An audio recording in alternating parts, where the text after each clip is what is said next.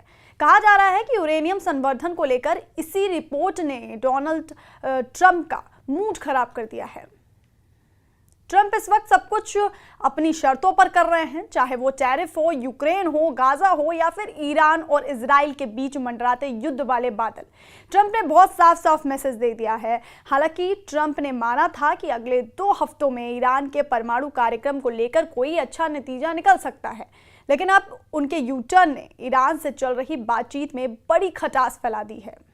पिछले 2 महीनों में दुनिया ने डिएगो गार्सिया में अमेरिका के स्टेल्थ B-2 बॉम्बर भी देखे हैं। ईरान के आसपास अमेरिका का बैटल ग्रुप B देखा गया है और अब ट्रंप के संवर्धन वाले नए रुख ने बता दिया है कि ईरान के खिलाफ किसी भी वक्त कोई फैसला लिया जा सकता है। नेतन्याहू और उनकी एयरफोर्स तो काफ़ी पहले से ईरान के खिलाफ बड़ा एक्शन लेने की तैयारी में है। उन्हें तो बस ट्रंप के ऑर्डर का इंतजार है। ईरान को लेकर ट्रंप के जज्बात अचानक बदल गए हैं और अब लग रहा है कि ईरान के खिलाफ इजराइल अपना एक्शन प्लान किसी भी वक्त एक्टिव कर सकता है। ולכן אני רוצה להגיד לכם גם כמה מילים על איראן. אני מחויב למנוע מאיראן נשק גרעיני. אני לא מוותר על זה, אני לא מרפה מזה, ואני לא נסוג מזה. לא מילימטר.